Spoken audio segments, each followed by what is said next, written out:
नमस्कार दोस्तों। भारतीय साक्ष्य अधिनियम की सीरीज में हम लोग सेक्शन 94 एंड 95 भारतीय साक्ष्य अधिनियम पढ़ रहे हैं, जो सेक्शन पहले 91 एंड 92 हुआ करती थी। और आज इन दोनों सेक्शन से रिलेटेड एक आपको रियल स्टोरी मैं आपको सुनाना चाहूंगा। और स्टोरी कुछ इस तरीके से है कि मैं कोर्ट में था, वहां पर एक आर्गुमेंट चल रही थी बेल के ऊपर। और उस आर्गुमेंट में कहीं ना कहीं जो डिफेंस काउंसिल थे, जो एक्यूज के काउंसिल थे, वो सेक्शन 91 का यूज कर रहे थे और कोर्ट को ये कन्विंस कर रहे थे कि एक एग्रीमेंट बना है दोनों पार्टीज के बीच में, कंप्लेनेंट एंड एक्यूज के बीच में, और ये एग्रीमेंट बना है तो एग्रीमेंट से ही प्रूव हो सकता है। जबकि पुलिस कहना चाह रही थी कि जी एग्रीमेंट तो कुछ और कहता है, लेकिन इसके बैकग्राउंड की बातें कुछ और है। तो वो जो डिफेंस काउंसिल थे, काफी सीनियर एडवोकेट थे, डेजिग्नेटेड सीनियर एडवोकेट थे, वो बार बार आईओ साहब को भी एक अलग तरीके से डांट रहे थे और कहना चाह रहे थे कि भाई कुछ पढ़ लिया करो आप लोग, आप लोगों को पढ़ना चाहिए कि 91 भारतीय साक्ष्य अधिनियम क्या कहती है। उस समय 91 इंडियन एविडेंस एक्ट थी, ये पुरानी बात है, जो अब 94 हो गई। तो उसी कोर्ट में मैं भी बैठा था दोस्तों। वो एग्रीमेंट जो कॉन्ट्रैक्ट सेक्शन 91 का सब्जेक्ट मैटर बताया जा रहा था, वहां पर उस पर मेरी नजर पड़ गई थी। तो मुझे लगा कि अगर इसको मेरी इंटरप्रिटेशन के आधार पर समझाया जाए तो शायद कोर्ट कुछ और ही व्यू समझेगी और यहाँ पिक्चर कुछ और हो सकती है।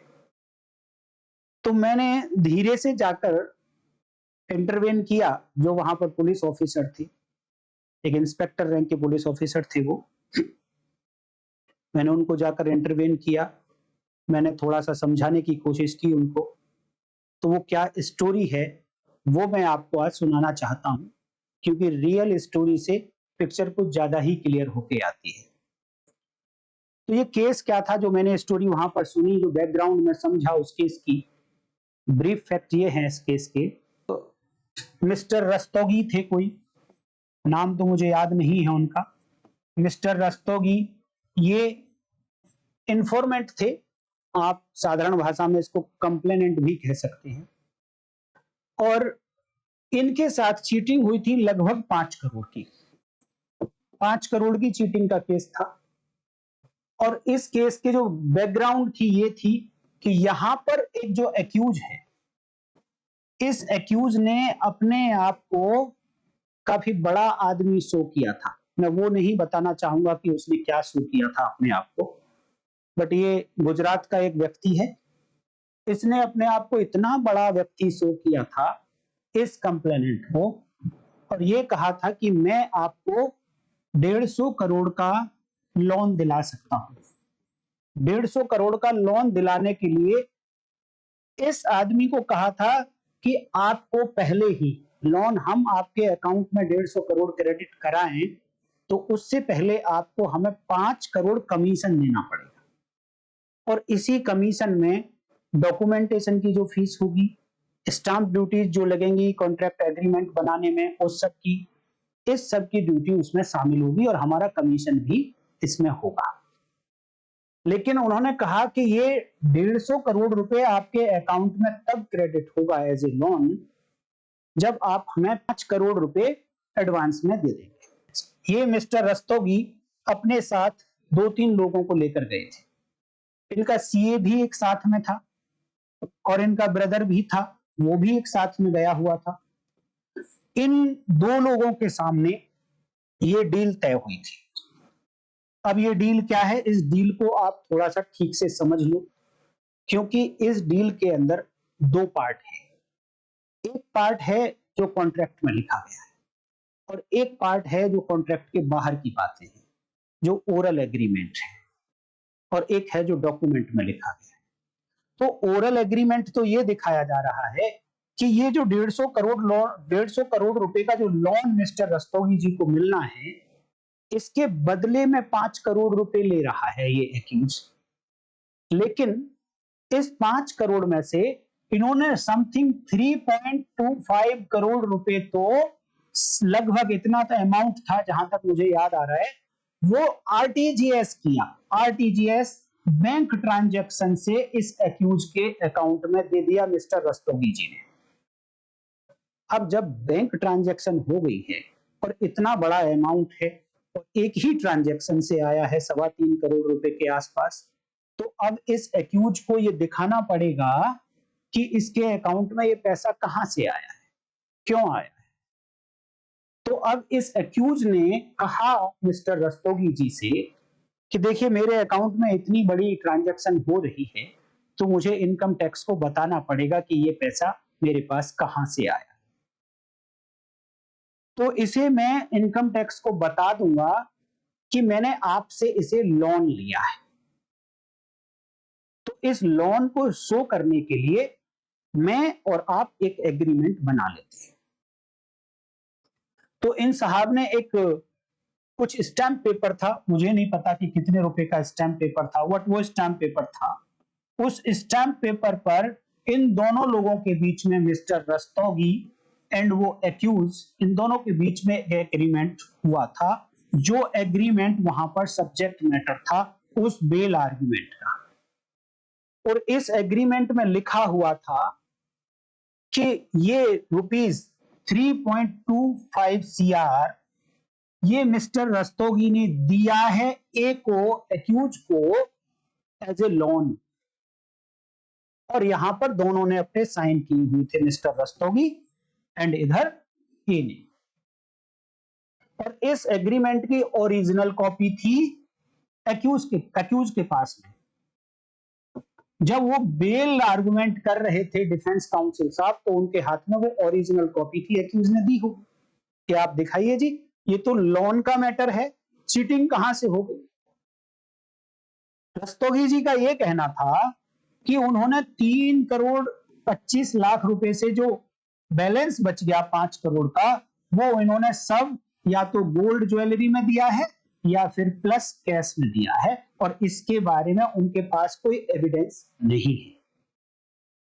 तब डिफेंस काउंसिल साहब कहते हैं कि साहब पहली बात तो ये केस टोटल 3.25 CR का है, और दूसरा ये भी लोन का अमाउंट है। उन्होंने कहा कि मेरे क्लाइंट ने, ये जो मिस्टर रस्तोगी हैं, जो कंप्लेनेंट हैं इस FIR में, इनसे लोन लिया है मेरे क्लाइंट ने, और उस लोन का रहा ये एग्रीमेंट।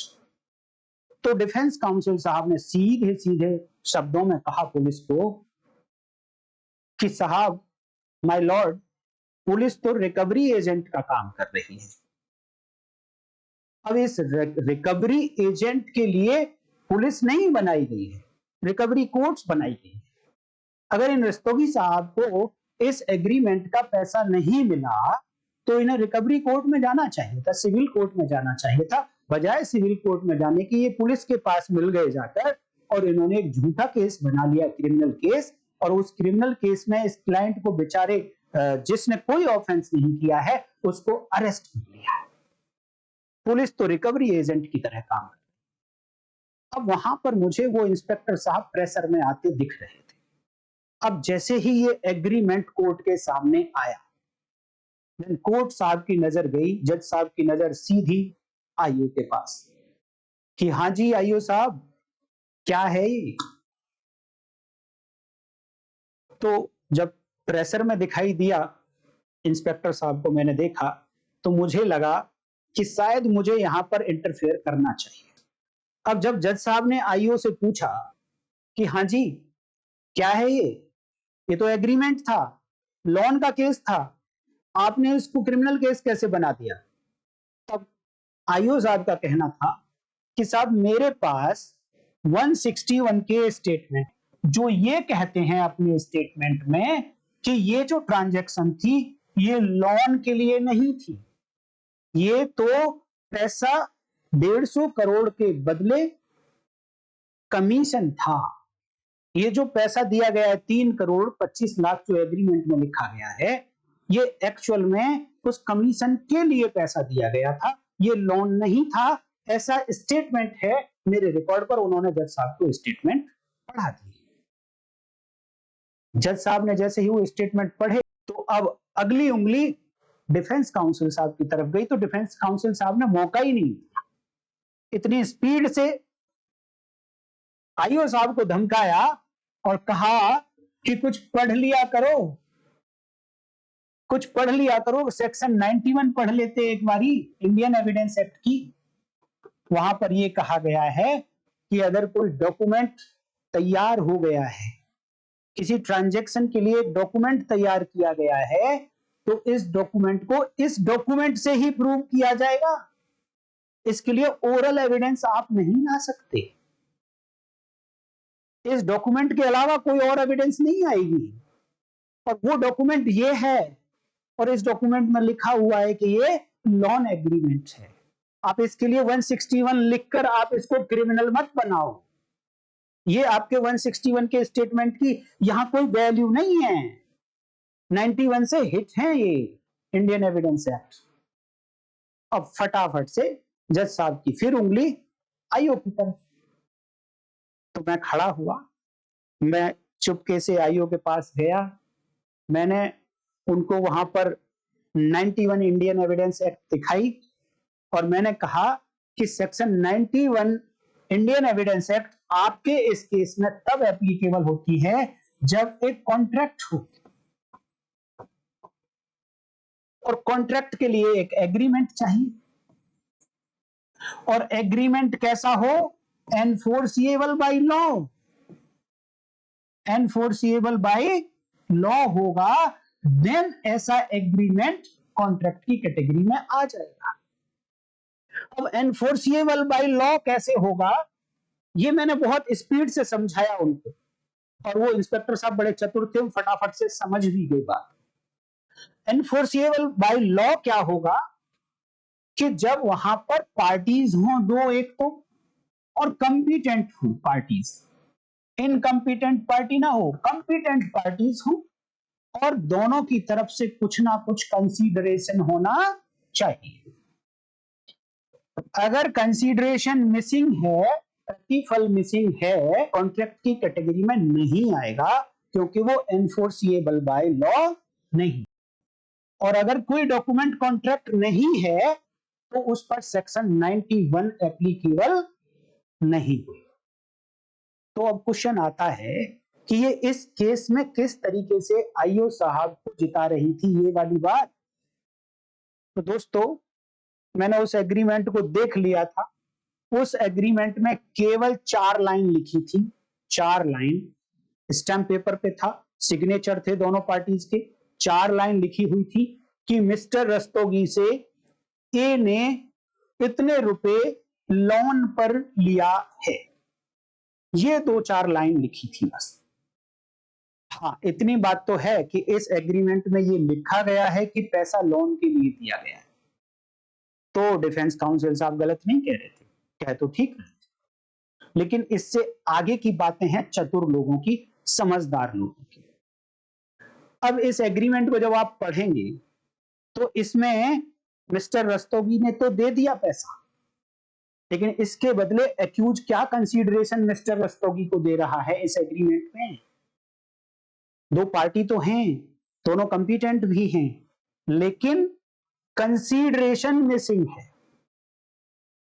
इस एग्रीमेंट में कहीं नहीं लिखा था कि एक्यूज इस पैसे को कितने दिन में वापस करेगा, एक्यूज इस पैसे पर कितने इंटरेस्ट के साथ इस पैसे को वापस करेगा। अगर ये पैसा वापस नहीं किया गया तो इसका ज्यूरिसडिक्शन कहां होगा, इस तरीके की टर्म्स एंड कंडीशंस उसमें नहीं लिखी गई थी। तो यहां पर 2 प्रपोजिशंस बनती हैं। नंबर 1 बात कि ये एग्रीमेंट देखने में एग्रीमेंट लग रहा है, but it is not a contract.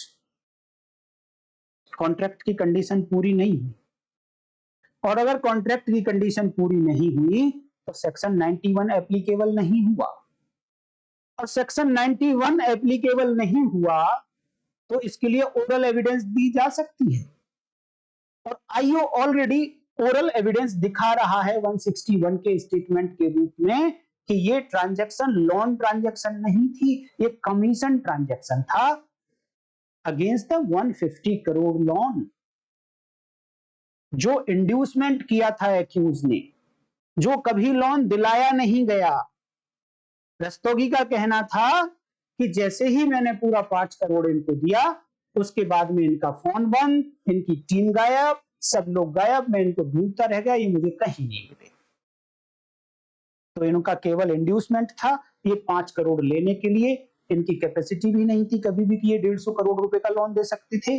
ये सारी बातें आईओ ने 161 के स्टेटमेंट में लिखी हुई। तो वो डॉक्यूमेंट जिसको डिफेंस काउंसिल साहब सीनियर एडवोकेट थे, अपनी नॉलेज के आधार पर और बड़ी चतुराई के साथ कोर्ट को कन्विंस कर दिया था कि इस पर ये 161 की स्टेटमेंट फेल हैं, ये लोन ट्रांजैक्शन है, ये क्रिमिनल केस नहीं है। वहीं ये बात आईओ ने जैसे ही कोर्ट को समझाई, देन कोर्ट को समझ आ गया कि इस मामले में तो 161 की स्टेटमेंट ही पढ़ी जाएगी। यहां पर एग्रीमेंट, ये एग्रीमेंट की कैटेगरी में नहीं आता है, सेक्शन 91 एप्लीकेबल नहीं होगी। अब अगर 161 की स्टेटमेंट को पढ़ा जाता है तो ये पूरे 5 करोड़ के चीटिंग का केस है। तो अब मैं दोस्तों बताना चाहूंगा आप लोगों को कि कोर्ट का क्या व्यू था ये बात जानने के बाद। हाँ, दूसरी प्रोपोजिशन और रह गई है कि सेक्शन 91 कहती क्या है कि मान लो थोड़ी देर के लिए इसे आप कॉन्ट्रैक्ट मान भी लेते हैं, जो कि है ही नहीं। थोड़ी देर के लिए अगर कॉन्ट्रैक्ट मान भी लें तो ये कॉन्ट्रैक्ट का केवल और केवल टर्म्स, कॉन्ट्रैक्ट की केवल और केवल टर्म्स के लिए ओरल एविडेंस नहीं दी जा सकती। बाकी जो पार्ट बच गया, किस डेट पर एग्जीक्यूट हुआ, इस डेट के रिगार्डिंग ओरल एविडेंस दी जा सकती है। किन किन पार्टीज के बीच में हुआ, उन पार्टीज के बारे में ओरल एविडेंस दी जा सकती है।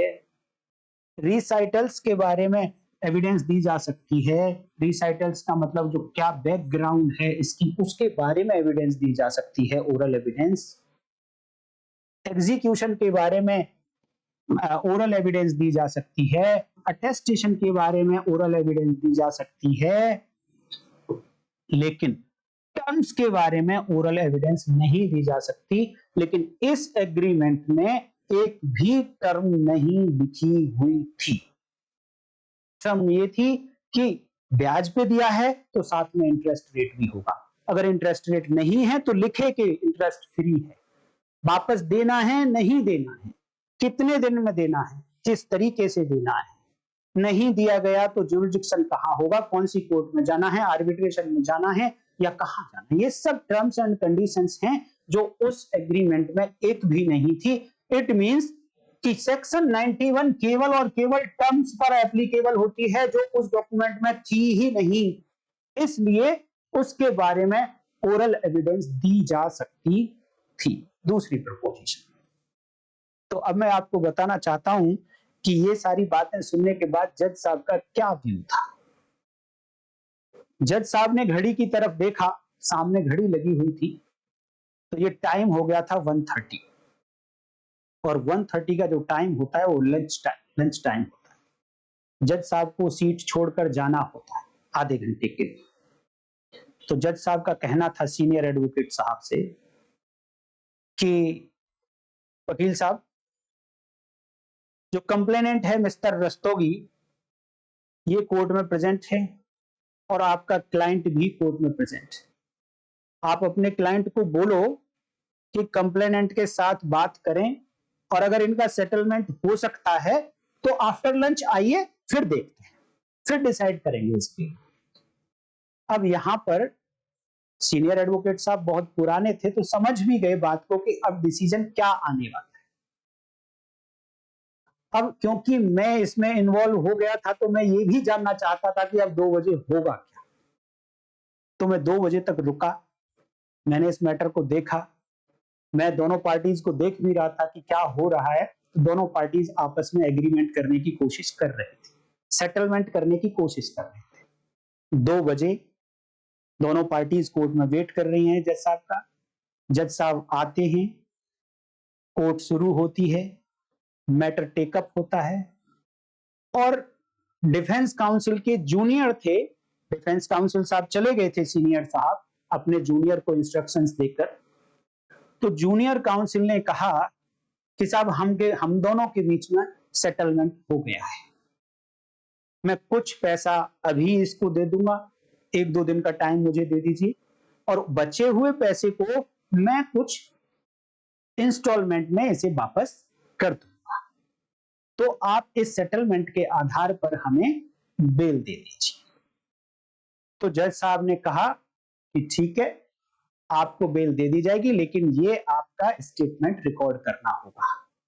तो जज साहब ने उसका एक्यूज का स्टेटमेंट रिकॉर्ड किया, एक्यूज ने उस पर अपने साइन किए, देन उसको इंटरिम बेल दी गई।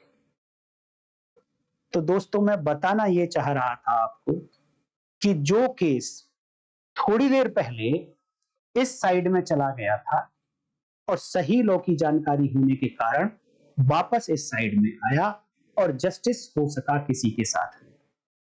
अदरवाइज तो एक अच्छे खासे क्रिमिनल केस को सिविल केस बनने में कोई देर नहीं लग रही थी।